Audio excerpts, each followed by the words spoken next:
She was ordered to heal him, not to fall for him, not to touch him like that, not to burn inside every time he smiled.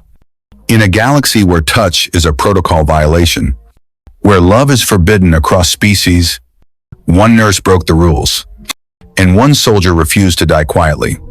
He should have died.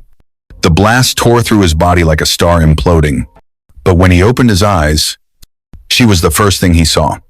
Not death, not light, her. And maybe that's when everything changed. Because behind sterile walls and surveillance drones, something ancient awakened between them. Not science, not logic, but something primal.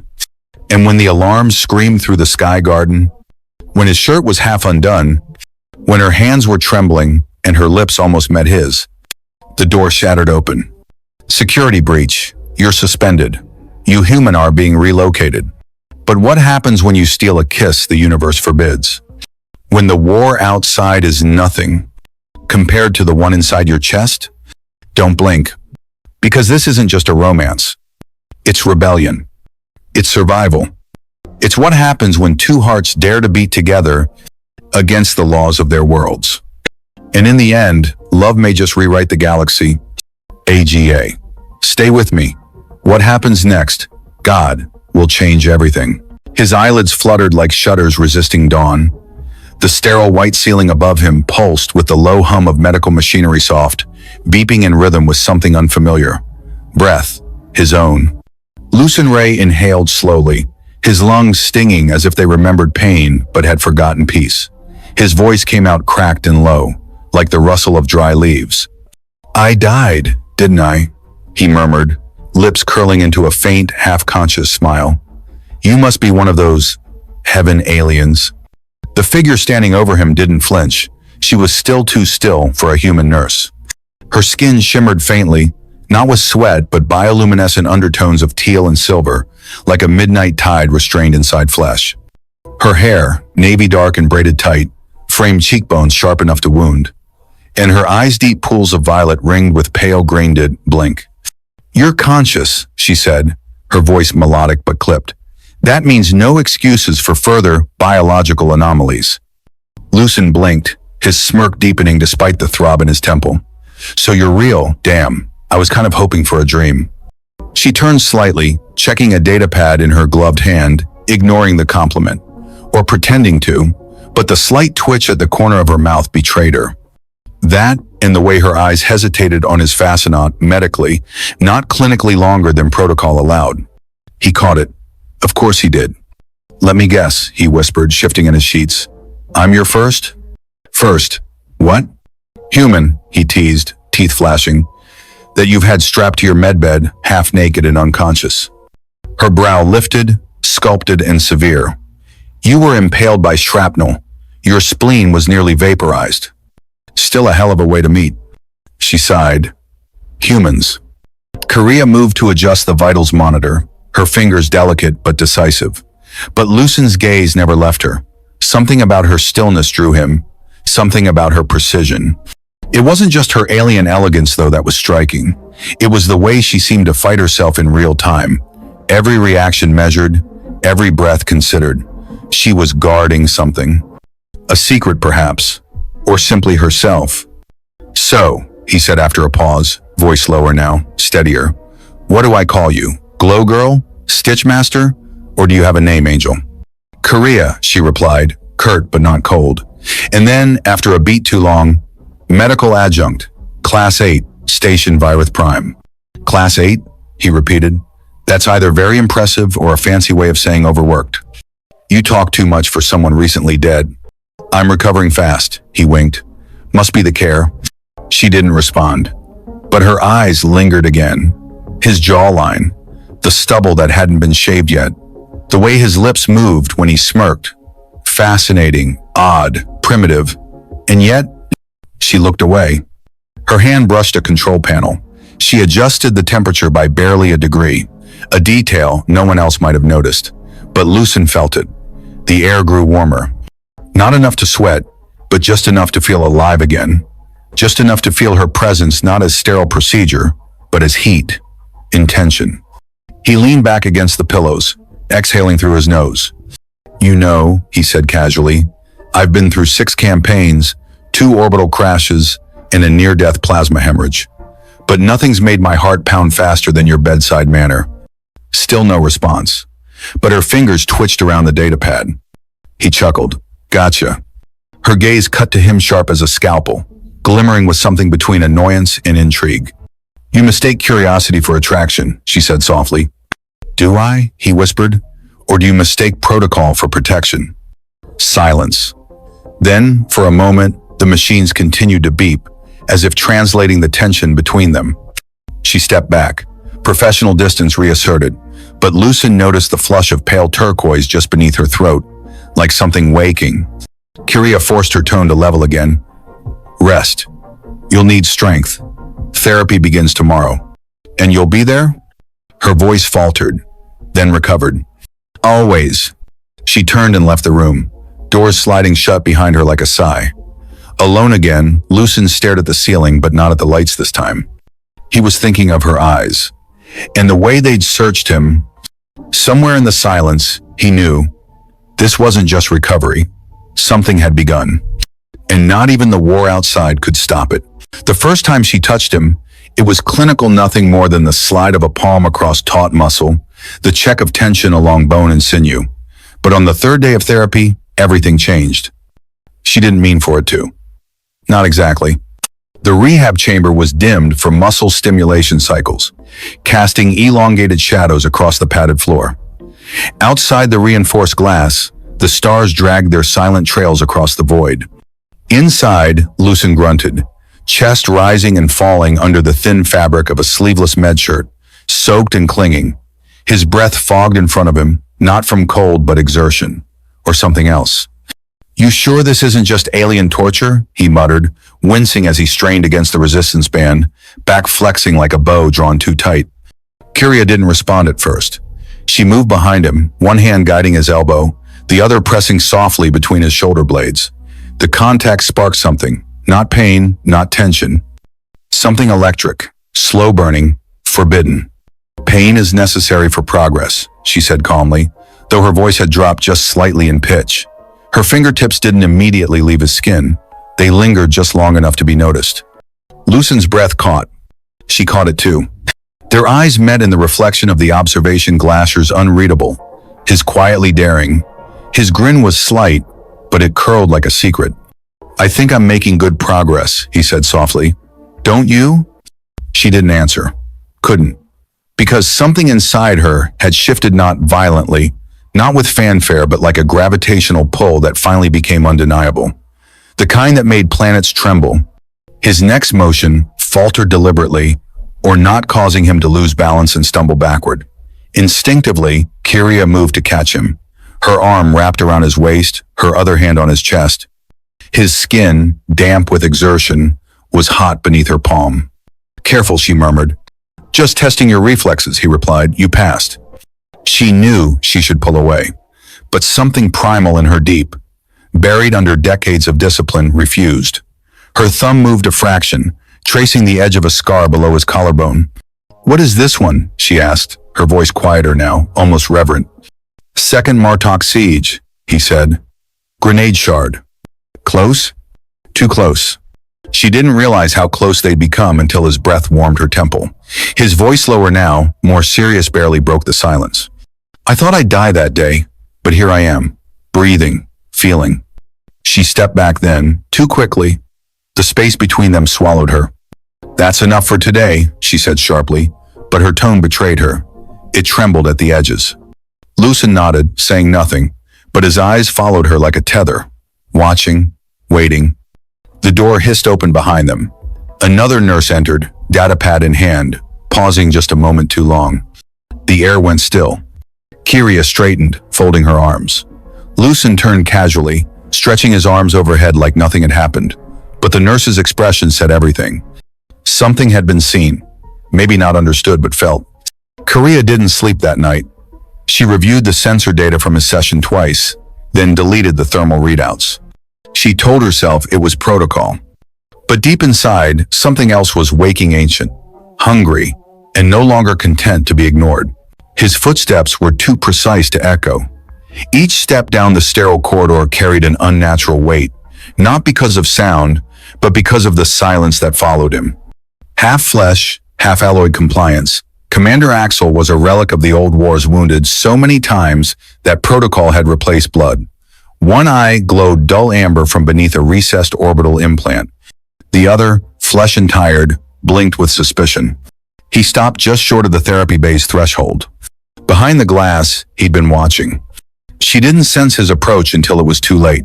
Kyria turned, datapad in hand, posture instinctively correcting like a soldier before review. Her tone was even, but her pulse stuttered. "Commander." His synthetic fingers tapped against the metal railing once, then again. Rhythm without music, judgment without voice. "You're spending an unusual amount of time in Recovery Chamber 6. She didn't blink. His injuries require advanced neuromuscular calibration. No one else on staff has the clearance for human anatomy. His voice was soft but cold, silk wrapped around steel. Don't confuse specialization with obsession. Something clenched in her jaw. She hadn't expected direct confrontation. Not yet. Not this soon. Her datapad dimmed in her hand. My duty is to heal, she said slowly, not to discriminate based on origin. And your duty does not include staring at your patient's chest when he stretches, or flushing chromatically in a way that violates Code 16.9 of interspecies decorum. He stepped closer. The scent of oil and sterilizer clung to him, like something preserved beyond its natural expiration. You know the protocol, he murmured. Intimacy, real or perceived, between staff and patients is a breach. You're treading a line, Nurse Correa, and lines are not suggestions. She didn't move, but inside, every nerve felt on fire. Not because he was wrong, but because he was watching so closely. Because he had seen. There is no intimacy, she said evenly. No, he agreed. Not yet. A pause. Then he leaned in, voice dropping just enough for it to feel like a threat spoken under breath. But one more slip, one more whisper, one more moment that looks wrong, and I'll have you off this station before the stars shift position. She met his gaze, not with fear, but with fire. He saw it, that ember, that defiance, and he didn't like it. Good night, nurse, he said at last, turning in a smooth pivot, his footfalls resuming their silent verdict. The corridor swallowed him whole. Kyria stood alone for a while, breathing in slow, measured increments. But something inside her was no longer measured. Behind her ribs, something had begun to bloom. Not romantic, not foolish. A sense of danger, of change, that whatever she'd stepped into was no longer something she could step out of. And somewhere deep inside, another thought rose, one she hadn't dared to form until now. Someone was watching Lucen not to protect him, but to control him. And she was getting too close to what they were trying to hide. She hadn't intended to avoid him. Not consciously, but the days folded inward like bruised petals, and every path she took through the medical wing twisted to edge around his room. The absence became its own gravity, and still, she clung to protocol like armor. In her quarters, the lighting was set low, the hum of the filtration system masking the thunder behind her ribcage. She sat on the edge of her cot, datapad in hand, screen dimmed but not off. She hadn't read a word. Her thoughts were stuck somewhere between duty and desire, between the ghost of his breath near her neck and the commander's metallic voice whispering threats that still clung like cold smoke. Her door chimed once. She didn't answer. But in the silence, she could still hear him. Not his voice, but his groaner raw, frustrated sound that wasn't from pain, but from trying to stretch alone. She knew his range of motion. She knew the tendons still too tight to obey. He was trying anyway. Without her, her feet hit the floor before she gave herself permission. Lucen's room was dark when she slipped in, quiet except for the hiss of oxygen cycling and the faint hum of his vitals monitor. He wasn't asleep. She knew it the second she saw the way his head tilted toward the door. You're here, he said, voice soft and edged in something wounded. She didn't answer right away. Her fingers brushed the panel to close the door behind her, a final, intimate sound. He sat upright slowly, shirtless, the medical wrap still stretched across his ribs. The bruising had faded into yellows and greens, healing, but his eyes, those hadn't healed at all. You've been gone, he said, not accusing. Just hollow. I've been on other rotations, she lied. Lucen studied her like she was a map he'd memorized but couldn't read anymore. You're pulling away, he murmured. Did I do something wrong? No, she said too fast. Then again, quieter, number. He waited. This isn't personal, she added, but even she didn't believe it. It's protocol. Lucen's smile came slow, tired. I think we passed protocol the moment I caught you tracing my scar with your thumb. She sat down at the edge of his bed without thinking. She didn't touch him. Not yet. But the space between them vanished like vapor. You shouldn't be alone in this, she said. But I shouldn't be the one with you either. Lucen's hand reached up, stopping just short of hers. So what now? We pretend none of it happened? That I didn't feel you holding your breath when you touched me? She closed her eyes. The ache in her chest bloomed like a bruise. We weren't trained for this, she whispered. I wasn't trained for war either, he said, voice low. Didn't stop me from surviving it. And this, whatever this is, feels more real than anything out there. His words wrapped around her like a net she didn't want to escape. Her body moved before thought could stop it, one hand lifting to brush his cheek. And then his forehead against hers. Close, too close. Her breath hitched. She tilted forward, the gravity of him undeniable. Their lips nearly touched, so close that she could feel the heat of him blooming into hers. But she pulled back. Not from fear of him, but from what it would mean. I can't, she said, voice cracking. Lucen didn't follow, didn't protest. He simply watched her go, eyes heavy with the weight of almost. She stepped into the hall, door hissing shut behind her, and leaned against the cold metal wall. Her hands trembled. Inside her, protocol crumbled. And something else took root. Something irreversible. She didn't expect the summons, but she followed the encrypted signal anyway. No name, no code. Just coordinates pulsing on her private comm like a secret heartbeat. Hollow Garden, 0300 cycle. Unauthorized, suspicious, irresistible. The lift opened to darkness. Then the light changed. Above her, a dome of artificial sky melted into hues she'd only ever studied in Earth. Archives ribbons of color stretched across the projection like living silk, green and violet and sapphire waves moving in slow, dreamlike rhythm. Aurora borealis, conjured and flickering, a fragment of a world she had never touched. He stood at the center of it, facing away, his silhouette cut sharp against the celestial glow. She didn't need to speak. He already knew she was there. I wanted to show you something, Lucen said, his voice low and unhurried. A piece of my world, before I'm taken away from yours. She stepped closer. The holographic grass shimmered underfoot. Her breath caught not because of the light, but because of how he looked in it. There was no armor tonight, no injury, just him. Bare arms, open collar, vulnerability bleeding through the cracks of his usual charm. You risked a lot to break into this system, she said. I risked more the night I let myself fall for a woman who won't even touch my hand without scanning my vitals first. She didn't answer. Couldn't. Because he wasn't wrong. You've shown me parts of myself I didn't know were broken, he continued, and healed them without even meaning to. Kyria's eyes shimmered, not from tears, but from the aching silence that followed. Then she moved, slow and deliberate, until they were just breaths apart. I should walk away, she whispered. I know. He leaned in anyway, and she didn't stop him, didn't flinch, didn't fold. Their lips met under shifting lights that didn't belong to either of them, and yet made everything feel like home. The kiss wasn't soft, it was desperate, hungry, weeks of restraint unraveling in seconds. Her hands found the back of his neck. His fingers gripped her waist like he'd been waiting across lifetimes. When her jacket slid from her shoulders and he pushed aside the collar of his shirt, neither of them thought about rules. Only skin, only heat. Then, the siren screamed like a blade through quiet. Red strobes replaced the auroras. The dome fractured into sharp warning overlays. System lockdown. Unauthorized presence detected. She pulled back, breath ragged, lips flushed, her mind racing. He grabbed her hand, not in passion, but in warning. Doors hissed open. Axel stepped in like a shadow given purpose, his synthetic eye pulsing brighter than the emergency lights. Security breach, he said, voice like metal bending. Unauthorized override of restricted systems. Unauthorized personnel in containment garden. Nurse Kyria, Consider yourself suspended, effective immediately. Lucen moved forward, but Korea stopped him with a hand to his chest. She didn't look at Axel, she looked at Lucen.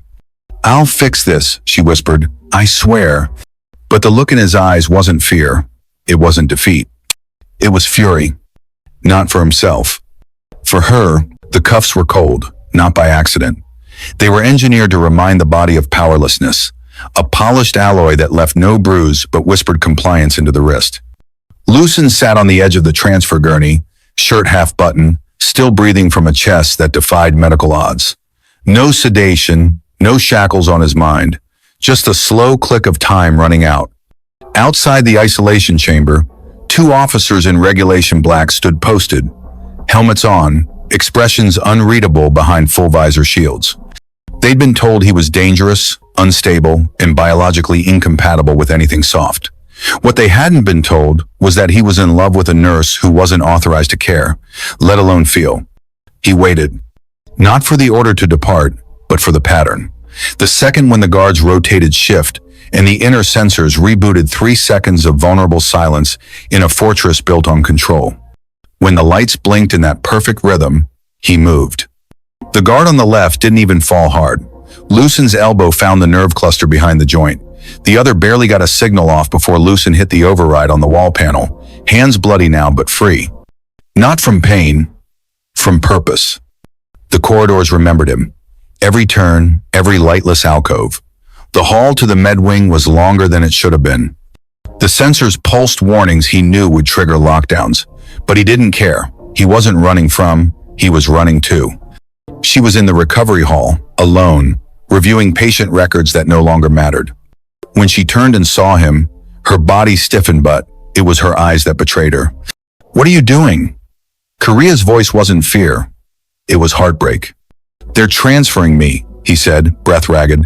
"Penal med station, black site, no return orders." "You're bleeding." "I'm not dying." "Lucen, I've faced plasma cannons, orbital mines, and black voids that swallow fleets whole," he said, stepping closer, voice no longer steady. "But losing you knowing I'd leave this place without seeing you again, without telling you everything I've held back, that's the only thing that's ever truly terrified me." She should have pulled away. She didn't. His hands hovered at her arms, just enough not to touch. Her breath hitched like a cracked signal, stammering between frequencies.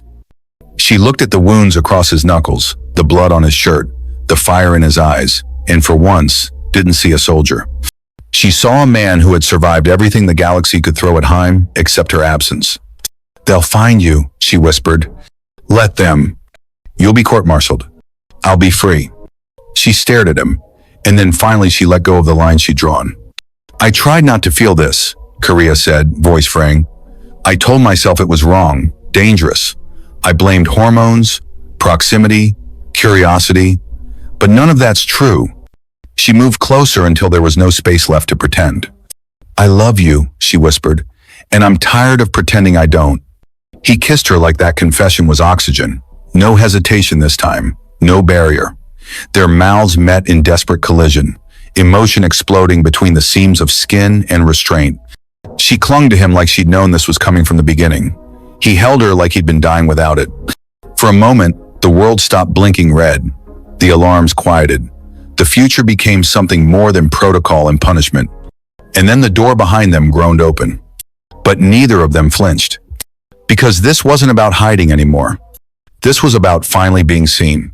The tribunal chamber was built like a theater for judgment-thigh walls of mirrored obsidian, ceilings that swallowed sound, and a podium that rose like a throne for the accused. No one ever looked comfortable here.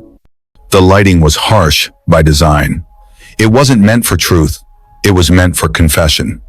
Kyria stood alone in the center, spine straight despite the weight pressing on her from every angle. Her hands were clasped behind her back, blood still drying beneath her nails from where she'd gripped Lucen too tightly before letting him go. She hadn't slept. She hadn't begged. She stood because bending was for the guilty. Commander Axel's voice cut through the silence, each word a scalpel.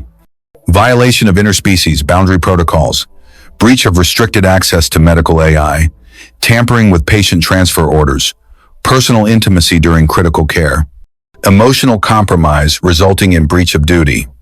The list continued, his voice a blade without pause. He cited regulations by code, by line, by history flawless, polished, merciless. Then he turned, and all eyes landed on her. "Defense?" one of the adjudicators asked. Her voice was older, but brittle, like cracked porcelain. "I have no defense," Correa replied steady. "Only truth." Axel smirked, turning back toward the tribunal bench like he'd already won. But then something broke the silence. A soft cough, then a voice from the left gallery. "I'd like to speak." It was a patient, human, female. Burn survivor from the Velos outbreak. She stood, wrapped in pale fabric, prosthetics clinking quietly as she stepped forward. "I coded twice," she said. "No one thought I'd walk again. But Correa didn't care about the odds. She never gave up on me. She looked me in the eye when others looked away." Another voice followed. Then another. Soon, there were half a dozen patient human and alien alike standing to speak.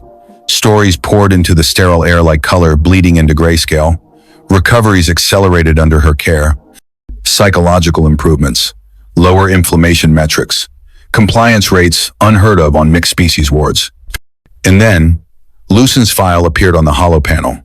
Without prompt, the tribunal chamber fell into silence as the metrics populated the air. Cellular regeneration, 38% above projection. Neuromuscular sync, 2.3x acceleration. Emotional stabilization, off scale. Lucent stepped forward without permission, wearing the bruises of defiance like medals. His voice was softer than expected. "She didn't break me, she rebuilt me." Then the doors opened at the far end, and everything stopped. High Administrator Soli stepped into the room not with the gait of a judge, but with the presence of something older than rules. Her eyes scanned the tribunal like she was reading a lie. She didn't ask for review. She didn't demand order. She simply said, "Love is not corruption, it is medicine." Axel's jaw tightened. Solis didn't look at him. There is a difference between compromise and connection, between obsession and care, between protocol and purpose. Let us not punish healing because we fear the form it takes. She turned to Correa. "You are reinstated." Then to Lucent. "You are not to be transferred. You are to be studied because something remarkable is happening inside you, and it began the moment you stopped feeling alone." There was no applause. Only breath, quiet and collective. Like a storm had passed through, and all that remained was clarity. Correa didn't move, didn't speak. But in her chest, something loosened. Not just her fear, but the idea that love had to be a secret in order to survive. The stars weren't real, but in that moment, neither of them cared. Inside the garden dome, silence wrapped around the world like a soft veil. The sky above bloomed with galaxies simulated from Earth's northern pole. Ribbons of aurora folded like silk, nebulas curling against a black so deep it felt ancient. Below them, alien flora shimmered in slow pulses, echoing the rhythm of a universe that no longer felt indifferent. Lucent stood at the center, hands calloused but trembling slightly. A man who had faced death, judgment, and exile yet found himself most terrified by hope. Correa entered quietly, drawn not by protocol but instinct.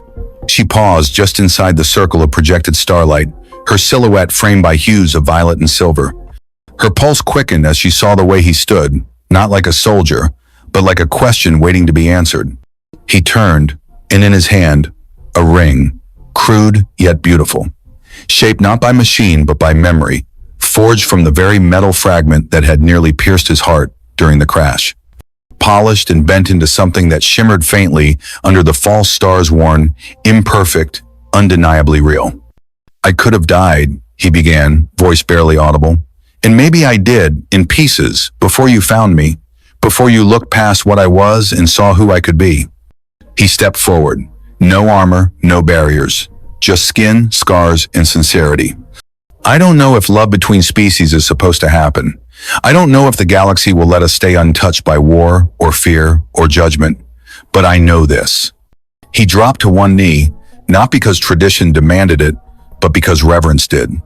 "You healed me, not just the muscle and marrow. You rebuilt the part of me that forgot what it meant to belong. Will you be my partner? Beyond biology, beyond treaties, beyond everything we were told we're not allowed to be?" Her breath caught, Not because she didn't know the answer, but because no one had ever asked it like this, stripped of grandeur, layered in truth. Her hand reached for his, fingers curling around the ring like it was already part of her. "Yes," she said, voice breaking like dawn. "Yes, 1,000 times yes." When their lips met, it wasn't the first kiss, but it was the one that echoed. A kiss not hidden in shadows or rushed between alarms. It was the kiss of defiance made sacred, of love that had survived laws, distance, and fear and chosen itself anyway. Above them, the stars shifted. Not stolen, but shared. The world beyond their walls still burned in fragments, alliances, shattering, ships humming through silent voids, species calculating survival like equations with too many variables. But here, in a quiet space carved out of noise and judgment, there was only breath and skin, and warmth not prescribed by medtech, but earned through every broken rule and every reckless truth. The lights were low, tinted blue by the dome's sleep filter.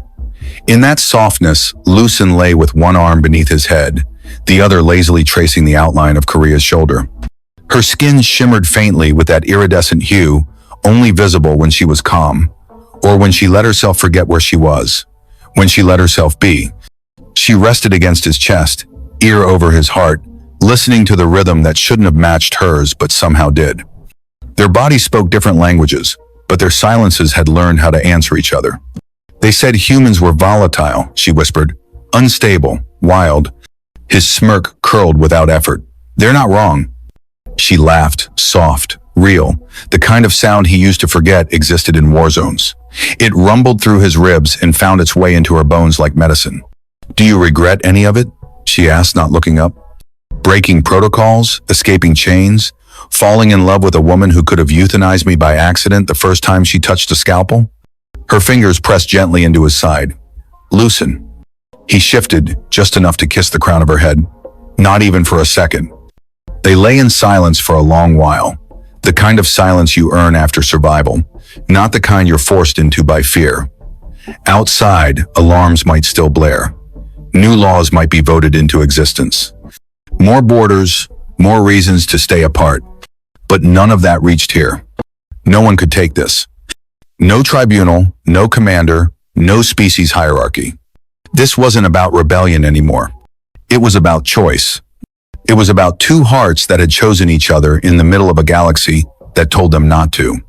Two hearts that had taken damage, rewired their codes, and dared to beat in sync anyway. Love didn't care for species, or treaties, or fears embedded in textbooks. Love only asked one thing. Would you show up heaven when it was dangerous? Would you stay even when staying meant consequences? Beneath scars and pasts, beneath orders and origin, they had.